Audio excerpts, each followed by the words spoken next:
کالی اندھیری رات میں ایک گھر کے اندر سے عورت کے چیخوں کی بہت بری طرح سے آوازیں آ رہی تھیں۔ محلے کے سارے ہی افراد اس عورت کے گھر کے باہر جمع ہو گئے، دروازہ کھولنے کی کوشش کر رہے تھے، لیکن وہ عورت تھی کہ دروازہ کھولنے کا نام ہی نہ لے رہی تھی۔ سب لوگ پریشان ہو گئے کہ آخر ماجرا کیا ہے۔ پھر تھوڑی ہی دیر بعد چیخوں کا سلسلہ تھما اور مکمل خاموشی چھا گئی۔ پھر بھی اس عورت نے دروازہ نہ کھولا تھا۔ آہستہ آہستہ تھک ہار کر سبھی لوگ اپنے اپنے گھروں کو چلے گئے۔ جیسے ہی گلی میں سناٹا ہوا تو چپکے سے اس گھر کا دروازہ کھلا۔ اس گھر سے نکلنے والی عورت ایک عجیب بھیانک شکل کی تھی۔ وہ ادھر ادھر دیکھتی ہوئی نامعلوم منزل کی جانب چلی گئی اور پھر جھاڑیوں کے پیچھے چھپ کر ایک گڑھا کھودنے لگی۔ اس گڑھے میں اس نے کسی کی باقیات دفنائی تھی۔ پھر دوسری صبح بچوں کے چیخوں سے محلہ لرز اٹھا، کیونکہ انہوں نے وہاں ایک مردہ ناگن کو دیکھا تھا جسے زمین کھود کر آوارہ کتوں نے نکال لیا تھا۔ میرا نام شبنم ہے۔ میں اس محلے میں پچھلے 20 سالوں سے رہتی آ رہی تھی۔ 4 بچوں کے ساتھ یوں اکیلی بیوہ کی زندگی بسر کرنا کوئی آسان کام نہیں تھا۔ شوہر میرے تبھی وفات پا گئے تھے جب میرا سب سے چھوٹا بیٹا صرف 6 مہینے کا تھا۔ وہ اکثر ہی پھیپھڑوں کے مرض میں مبتلا رہتے تھے، لیکن مجھے یہ نہیں پتا تھا کہ وہ اتنا جلدی میرا ساتھ چھوڑ کر چلے جائیں گے۔ پہلے میں سسرال کے ساتھ رہتی تھی، لیکن پھر میرے سسرال والوں نے شوہر کے مرنے کے بعد مجھے گھر سے نکال کر میرے بچوں کے حق پر قبضہ کر کے ہمیں در بدر کر دیا تھا۔ مائکے کا میرے پاس کوئی آسرا نہیں تھا، کیونکہ ماں باپ تو پہلے ہی بوڑھے اور ضعیف ہو کر وفات پا گئے تھے۔ 2 بھائی تھے جو مجھے رکھنے کو تیار نہیں تھے۔ 4 بچوں کے ساتھ ایک بیوہ کو رکھنا ان کے بس کی بات نہیں تھی، کیونکہ ان کی بیویاں غصے کی بہت تیز عورتیں تھیں۔ جب میں ان دونوں کے ساتھ ان کے گھر رہ رہی تھی، تبھی مجھے انہوں نے اپنے رنگ دکھانا شروع کر دیے۔ وہ یہ کہتی کہ ہمارے گھر میں تمہارے لیے کوئی جگہ نہیں ہے۔ جب میرے بچے ان کے گھر کا کھانا کھا رہے تھے تو انہوں نے میرے سامنے میرے بچوں کے آگے سے کھانا چھین لیا تھا۔ میں روتی پیٹتی ان کے گھر سے نکل کر وہاں سے دور ایک بستی میں چلی آئی۔ میرے پاس پھوٹی کوڑی تک نہ تھی جو میں کوئی کرائے کا گھر لے کر اس میں زندگی بسر کرنے لگ جاتی۔ دل میں خیال آیا کہ شاید کوئی بستی کا مہربان آدمی مجھے اپنے گھر میں ایک کمرے کا چھوٹا سا مکان دے دے، تاکہ میں اپنے بچوں کے ساتھ عزت کی زندگی گزار سکوں۔ پوری رات میں اپنے بچوں کو لے کر بھوکی پیاسی سڑک کے کنارے بیٹھی رہی، لیکن کسی کو مجھ پر کوئی ترس نہ آیا۔ وہاں سے گزرتا ہوا ہر آدمی مجھے ہوس بھری نظروں سے ضرور دیکھتا۔ دل تو چاہ رہا تھا کہ کسی کنویں میں جا کر چھلانگ لگا کر خودکشی کر لوں اور ساتھ میں بچوں کو بھی مار دوں، لیکن پھر ان معصوم زندگیوں پر ترس آ جاتا کہ میں کیسے ان کی زندگی کو ختم کر کے گنہگار بن سکتی ہوں۔ میں اپنی قسمت پر بیٹھ کر آنسو بہا رہی تھی کہ اچانک وہاں پر ایک بوڑھی عورت آئی۔ شاید وہ میرے چہرے پر لکھی دکھ اور غم کی کیفیت سمجھ گئی تھی، اسی لیے اپنے بڑے سے تھیلے میں سے نکال کر مجھے روٹی اور سالن دیا، جسے کھا کر میرے اور میرے بچوں کا پیٹ بھر گیا۔ پھر وہ کہنے لگی کہ اس وقت رات کو یوں سڑک پر بیٹھنا ٹھیک نہیں۔ تم ایسا کرو کہ اس بستی کے آخری کونے پر ایک چھوٹا سا گھر ہے جو کسی کی ملکیت نہیں۔ اگر تم اس گھر میں رہو گی تو تمہیں منع کرنے والا اس بستی کا ایک شخص بھی نہیں ہوگا، اسی لیے آرام سے وہاں رہ سکتی ہو۔ مانا کہ وہ گھر تھوڑا خطرناک ہے، لیکن اس میں تمہیں اور تمہارے بچوں کو سر چھپانے کا ٹھکانہ مل جائے گا۔ یہ کہہ کر وہ بوڑھی فقیرنی اٹھ کھڑی ہوئی اور کہنے لگی، چلو آؤ میرے ساتھ۔ اب میں اس کے ساتھ ساتھ اس مکان کی طرف جا رہی تھی۔ پھر اس نے ایک طرف اشارہ کیا اور کہنے لگی، اس گلی کی سب سے آخری کونے پر جو گھر بنا ہے وہی خالی گھر ہے۔ میں نے بچوں کو ساتھ لیا اور اس گھر کی طرف جانے لگی۔ جیسے ہی میں اس مکان کے پاس پہنچی تو یہ دیکھ کر حیران رہ گئی کہ وہ لال اینٹوں سے بنا ہوا ایک پکا مکان تھا، لیکن لگ ایسے رہا تھا جیسے برسوں سے یہ خالی ہے۔ دروازہ بھی کھلا پڑا تھا، لیکن صحیح حالت میں تھا۔ میں نے اندر جا کر دیکھا تو اس مکان میں 2 کمرے بنے ہوئے تھے اور ایک واش روم بھی تھا، ساتھ میں ایک بیسن بھی لگا ہوا تھا۔ ایسا لگتا جیسے کسی نے پرانے وقتوں میں اسے خوب ترتیب سے بنایا ہو۔ اتنے اچھے اور پکے گھر کو یوں خالی حالت میں دیکھ کر مجھے حیرت بھی ہوئی۔ پھر میں نے ایک کمرے کو اچھے سے صاف کیا اور وہاں پر اپنی چادر بچھا کر بچوں کو لٹا دیا۔ ان کا پیٹ بھر گیا تھا اس لیے جلدی سو گئے، لیکن مجھے نیند نہیں آ رہی تھی۔ بھلا اتنے پرانے اور ویران گھر کو دیکھ کر کس کو نیند آتی؟ ویسے بھی عجیب سا خوف مجھے اپنی لپیٹ میں لے رہا تھا، اور پھر سوچنے لگی کہیں اس کے مالک مجھے یہاں بسا دیکھ کر اعتراض نہ کریں۔ یہی سوچ کر میں پریشان ہو گئی۔ جیسے تیسے رات تو گزر گئی۔ دوسری صبح جب میں اٹھی تو یہ دیکھ کر حیران رہ گئی کہ بچے گھر کے صحن میں کھیل رہے تھے۔ انہیں تو جیسے کوئی فکر ہی نہ تھی دنیا داری کی۔ اب ان کے لیے کھانے پینے کا بندوبست بھی کرنا تھا۔ یہی سوچ کر میں اس بستی کے گھروں میں کام کرنے کا سوچنے لگی، اور پھر میں نے بچوں کو گھر پر ہی رکنے کا کہا اور خود کام کی تلاش میں گلیوں میں گھومنے لگی۔ شاید کوئی بڑی اور امیر عورت مجھے اپنے گھر کے کام کے لیے رکھ لے، لیکن مجھے دیکھ کر سب نے انکار کیا۔ ہم یوں کسی اجنبی عورت کو اپنے گھر نہیں رکھ سکتے۔ بعد میں دولت دیکھ کر ان کی نیت خراب ہو جاتی ہے۔ یوں میں مایوسی سے گھر واپس آ گئی تھی۔ صبح سے بچے بھوکے تھے اور ساتھ ہی میں نے بھی کچھ نہیں کھایا پیا تھا۔ مجھے اپنی فکر تو نہ تھی، لیکن بچوں کا نڈھال چہرہ مجھ سے دیکھا نہ جا رہا تھا۔ دل تو چاہ رہا تھا کہ گھر گھر جا کر مانگنا شروع کر دوں، ایسے ہی لوگ بھیک کے نام پر کچھ کھانے کو دے دیں، کیونکہ ویسے تو مجھے کوئی بھی کام دینے کو تیار نہ تھا۔ ابھی میں پریشان ہی بیٹھی تھی کہ اچانک دوسرے کمرے میں سے، جو میں نے کھول کر نہ دیکھا تھا، وہاں سے خوبصورت عورت نکلی اور اتنی حسین تھی کہ میں کافی دیر تک اپنی پلکیں تک نہ چپکا سکی۔ میرے بچے بھی اسے حیرت سے دیکھ رہے تھے۔ وہ باہر صحن میں آ کر یوں انگڑائیاں لینے لگی جیسے گہری نیند سے جاگی ہو۔ پھر مجھے اوپر سے لے کر نیچے تک دیکھنے لگی۔ تم میرے گھر میں کیا کر رہی ہو؟ میں اس کی بات پر ایک دم سے چونک اٹھی اور کہنے لگی کہ ہمیں تو بتایا گیا تھا یہ گھر خالی ہے، اسی لیے میں اپنے بچوں کے ساتھ یہاں آ گئی۔ میں ایک بے بس اور مجبور عورت ہوں اور میرے پاس کوئی ٹھکانہ نہیں۔ میں اس بات پر حیران تھی کہ بھلا یہ عورت تو مجھے کل سے نظر نہ آئی تھی، تو پھر اچانک اس کا یوں سامنے آ جانا حیران کن بات تھی۔ وہ خوبصورت عورت ایسے بیمار سی اور تھکی تھکی نظر آ رہی تھی۔ اچانک میری نظر اس کے پیٹ پر گئی جو بہت زیادہ پھولا ہوا تھا، ایسے لگتا جیسے یہ حاملہ ہو۔ میں اس سے یہ بات پوچھنا چاہتی تھی، لیکن میری ہمت نہ ہوئی کہ میں اس سے یہ بات پوچھوں۔ پھر وہ خود ہی کہنے لگی، اچھا ہوا تم اس گھر میں آ گئی، ویسے بھی مجھے ایک عورت کی ضرورت تھی جو تمہاری صورت میں پوری ہو گئی۔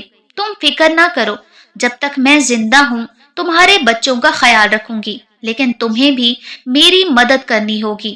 میں اس کی بات سن کر خوش ہو گئی تھی، پھر خوشی بھرے لہجے میں اسے کہنے لگی، مجھے آپ کی ہر بات منظور ہے، ویسے بھی یہاں اس بستی میں مجھے کوئی بھی کام دینے کو تیار نہیں۔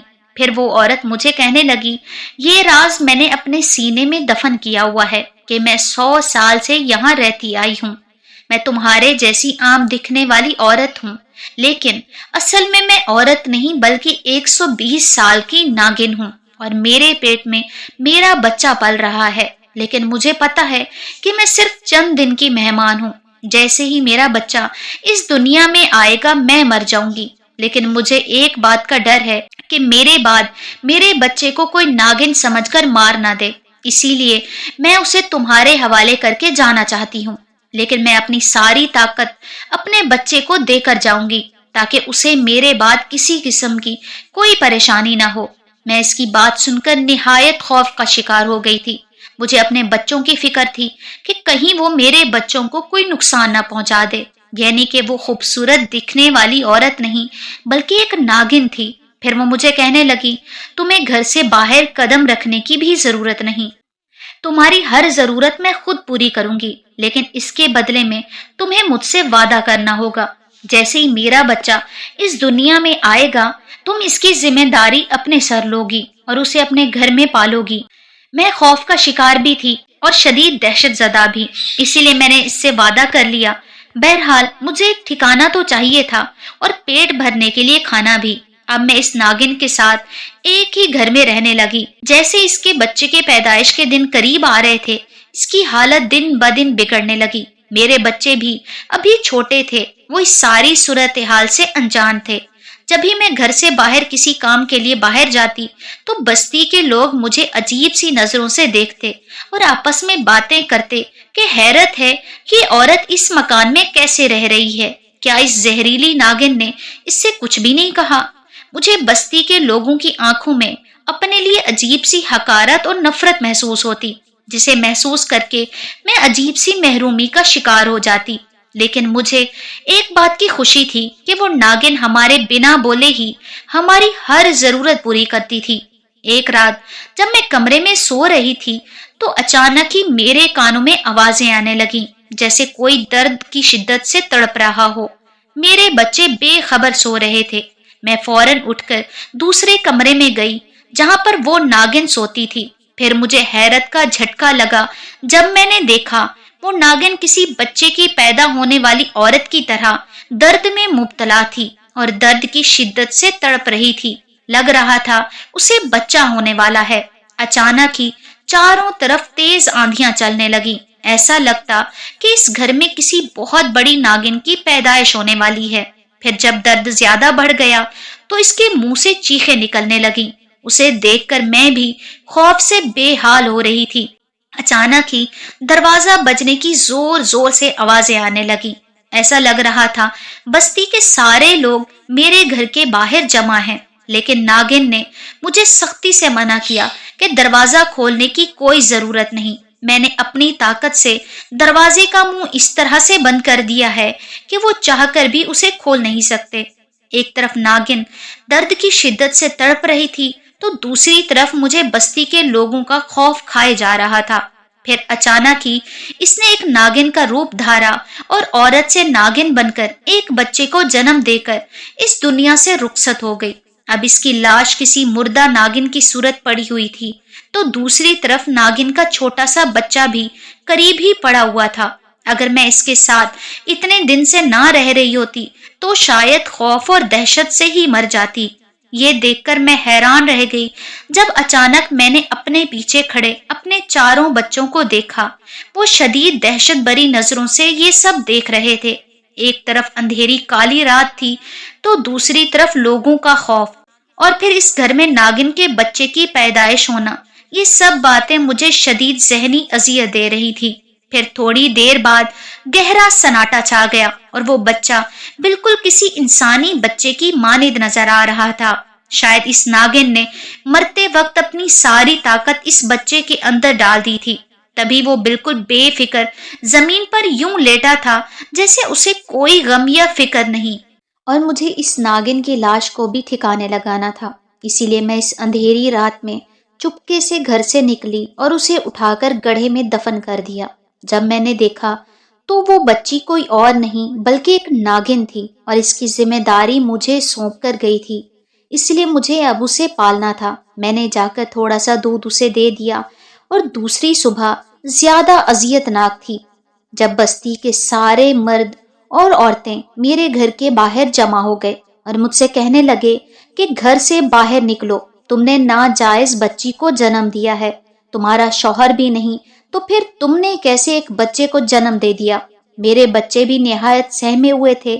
اب میں سوچنے لگی کہ کیا کروں، تو پھر جیسے ہی میں نے دروازہ کھولا تو بستی کے لوگ مجھ پر تہمتیں لگانے لگے کہ میں نے ایک ناجائز بچے کو پیدا کیا، اس لیے ہم تمہیں یہاں رہنے نہیں دیں گے۔ میں ان سے خوف زدہ ہو کر رہنے لگی تو اچانک ہی بہت سے پتھر اڑ کر آئے اور بستی والوں کے سر پر برسنے لگے۔ ایسا لگتا جیسے کوئی ان سے شدید ناراض ہو۔ میں نے خوف زدہ ہو کر اس ناگن کی بیٹی کو دیکھا جس کی آنکھیں لال سرخ ہو کر انگارے برسا رہی تھی۔ بستی والوں نے جب یہ ساری صورتحال دیکھی تو الٹے پاؤں اپنے گھروں کو لوٹ گئے۔ اب میں سمجھ گئی تھی کہ اس ناگن کی بیٹی کے ہوتے ہوئے مجھے کوئی نقصان نہیں پہنچا سکتا۔ میں بے فکر ہو کر اپنی زندگی گزارنے لگی۔ جیسے جیسے وہ بڑی ہوتی جا رہی تھی ہمارے گھر کے حالات بدلتے گئے۔ وہ بالکل ہی انسانوں کے بچوں جیسی نظر آتی تھی۔ کبھی کبھی اگر ہمیں کوئی تنگ کرنے کی کوشش کرتا تو وہ شدید غصے میں آ جاتی اور جب تک اس سے بدلہ نہ لے لیتی اسے سکون نہیں ملتا تھا۔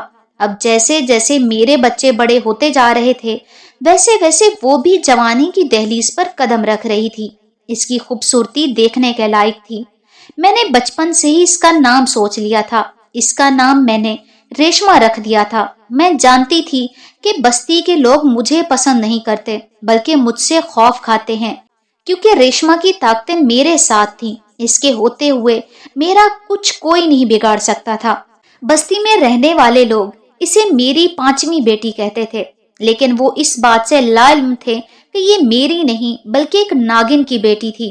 پھر پوری بستی میں اس کی خوبصورتی کے چرچے ہونے لگے۔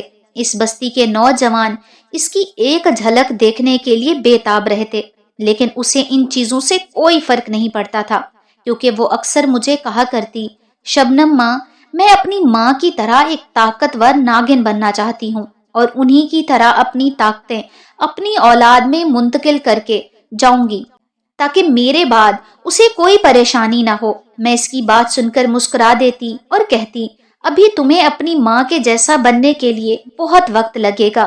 لیکن اس نے اپنی طاقت حاصل کرنے کے لیے تپسیا شروع کر دی۔ وہ اکثر ہی 2 راتوں کے لیے غائب ہو جاتی اور پھر جب واپس آتی تو پہلے سے زیادہ طاقتور ہو کر آتی۔ اب ہمارے گھر کے حالات بھی بدل گئے تھے۔ گھر میں مال و دولت کی کوئی کمی نہ تھی۔ اس لال اینٹوں والے مکان کو میں نے اب ایک بنگلے کی شکل دے دی تھی اور وہاں پر ایک کمرہ میں نے خالی کر دیا تھا۔ وہ اکثر وہاں پر بیٹھ کر اپنی تپسیا کرتی اور خالی اندھیری راتوں میں جاگ جاگ کر اپنی طاقتوں میں اضافہ کرنے کے لیے وہاں 2 دن تک بیٹھی رہتی۔ اب میری بڑی بیٹی روزینہ اور تہمینہ بھی جوانی کی دہلیز پر قدم رکھ چکی تھی اور دونوں بیٹے تو شہر میں جا کر کاروبار کرنے لگے تھے۔ پھر کچھ دنوں بعد ہی روزینہ کا رشتہ بستی کے ایک بہت امیر گھر سے آ گیا۔ مجھے وہ رشتہ بہت اچھا لگا تھا، کیونکہ میں یہی چاہتی تھی کہ میری بیٹی کا نصیب میرے جیسا نہ ہو۔ اسی لیے میں نے روزینہ کی مرضی پوچھ کر اس رشتے کے لیے ہاں کر دی۔ ہاں کرنے سے پہلے میں نے ایک بار ریشما سے اس کا ضرور پوچھا تھا۔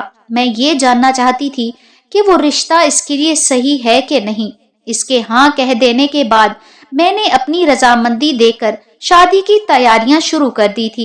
پھر جیسے ہی گھر میں شادی ہونے لگی تو ریشما کو دیکھ کر میں حیران رہ گئی۔ وہ اس طریقے سے تیار ہوئی تھی کہ شادی میں آئے ہوئے سارے مہمانوں کی نظریں اس سے ہٹنے کا نام نہ لے رہی تھی۔ میں یہ دیکھ کر خوف زدہ ہوگی کہ کہیں کوئی نوجوان ریشما کے پیچھے نہ پڑ جائے اور اس کی حقیقت سے آگاہ نہ ہو جائے۔ میں تو سب دنیا والوں کی نظروں سے اسے بچا کر رکھنا چاہتی تھی، لیکن شادی میں وہ اتنی خوش لگ رہی تھی کہ میں چاہ کر بھی اسے منع نہ کر سکی کہ تم اس شادی میں شرکت نہ کرو۔ شادی خیر و عافیت سے ہو گئی اور روزینہ رخصت ہو کر اپنے گھر چلی گئی۔ میں دیکھتی تھی کہ ریشما کی طبیعت میں عجیب سی بے چینی نظر آ رہی تھی۔ جب ہی اسے کسی سے ملنا ہوتا تو مجھے پہلے آگاہ کر دیتی تھی۔ اس بار بھی اس نے مجھے کہا، شبنم ماں، میں 2 دن کے لیے جنگل میں رہنے والے اپنے قبیلے کے پاس جانا چاہتی ہوں تاکہ ان سے مل کر میں یہ جان سکوں کہ آخر میری ماں نے اپنی طاقتیں بڑھانے کے لیے کون سا عمل کر کے شکتیاں حاصل کی تھیں۔ جب تک مجھے معلوم نہ ہوگا میں ایسے ہی عام ناگن کی طرح زندگی گزارتی رہوں گی۔ میں نے اسے اجازت دے دی تھی۔ میری اجازت پا کر وہ گھر سے چلی گئی تھی۔ پھر ایک دن جب میں کچن میں کھانا بنا رہی تھی تو اچانک دروازے پر دستک ہوئی۔ میں نے تہمینہ کو آواز دی، لیکن وہ نہ جانے کہاں غائب تھی۔ پھر میں خود ہی دروازہ کھولنے چلی گئی۔ جیسے ہی میں نے دروازہ کھولا تو یہ دیکھ کر حیران رہ گئی۔ ایک خوبصورت نیلی آنکھوں والا نوجوان دروازے پر کھڑا تھا۔ وہ مجھے کہنے لگا، میں ایک مسافر ہوں، نوکری کی تلاش میں شہر آیا تھا، لیکن میرے پاس پھوٹی کوڑی بھی نہیں کہ میں شہر جا کر کوئی نوکری کر کے اپنا گزارا کروں۔ 2 دن سے بھوکا پیاسا یہیں گھوم رہا ہوں۔ مجھے کھانے کے لیے کچھ مل سکتا ہے؟ اس کی بات سن کر فوراً مجھے اپنا وقت یاد آ گیا جب میں بھی ایسی بھوک پیاس کی حالت میں بچوں کے ساتھ سڑک پر در بدر پھر رہی تھی۔ میں نے فوراً ہی اسے اندر آنے کا کہہ دیا۔ اس کے لیے کھانا لینے کچن میں چلی گئی۔ تھوڑی دیر بعد وہ کھانا کھا کر بے خبر صوفے پر سو رہا تھا۔ جبھی تہمینہ اندر آئی اور اپنے گھر میں یوں اجنبی نوجوان کو دیکھ کر چیخنے لگی۔ تبھی میں نے اسے خاموش رہنے کو کہا اور اسے بتانے لگی وہ میری اجازت سے ہی اس گھر میں آیا ہے، بیچارہ مسافر ہے، تھکا ہارا کھانا کھا کر سو گیا ہے۔ میری بات سن کر وہ مطمئن ہو گئی تھی۔ جب شام ہو گئی تو نوجوان اٹھ کر گھر سے جانے لگا، لیکن میں نے اسے خود ہی کہہ دیا کہ اگر تمہیں کوئی کام نہیں مل رہا تم ہمارے یہاں ملازمت کر سکتے ہو۔ ویسے بھی میرے دونوں بیٹے کاروبار کے سلسلے میں شہر میں رہتے ہیں اور ہمیں گھر میں ایک ملازم کی ضرورت ہے۔ تم چاہو تو ہمارے گھر کا سودا سلف لا کر اس گھر میں نوکری کر سکتے ہو۔ وہ میری بات سن کر 1 منٹ کے اندر ہی راضی ہو گیا اور کہنے لگا، جی ضرور، کیوں نہیں، میں اس گھر میں رہوں گا۔ ویسے بھی آپ ایک نیک خاتون معلوم ہوتی ہیں۔ اب وہ ہمارے ساتھ اس گھر میں رہنے لگا۔ پھر 2 دن بعد اس گھر میں ریشما آ گئی۔ وہ اس نوجوان کو دیکھ کر چونک گئی۔ مجھے اس کے چہرے کی رنگت بدلتی ہوئی محسوس ہوئی۔ میں دیکھتی تھی کہ وہ اس نوجوان سے چڑنے لگی تھی اور پھر اس نے ایک دن مجھ پر غصہ کیا کہ میں نے اسے کیوں نوکری پر رکھا ہے۔ وہ نوجوان صحیح نہیں لگتا، لیکن میں نے اسے کہہ دیا کہ وہ بیچارہ مجبور اور غربت کی حالت میں یہاں آیا ہے۔ کبھی میں بھی ایسی ہی تھی، اسی لیے میں کسی بھی ایسے انسان کو نہیں دیکھ سکتی جو غربت اور لاچاری کی کیفیت میں یوں پھٹکتا پھرے۔ میری بات سن کر وہ خاموش ہو گئی تھی، لیکن میں محسوس کر رہی تھی کہ تہمینہ کی دلچسپی اس نوجوان میں دن بہ دن بڑھتی جا رہی تھی۔ وہ اکثر ہی اس سے باتیں کرتی ہوئی پائی جاتی۔ ویسے بھی وہ اتنا خوبصورت تھا کہ کوئی بھی نوجوان لڑکی اس پر دل ہار سکتی تھی۔ میں بھی اسے دیکھ کر کچھ سوچنے پر مجبور تھی۔ میں سوچ رہی تھی اگر تہمینہ اس میں دلچسپی لے رہی ہے تو یہ کوئی چونکنے والی بات نہ تھی۔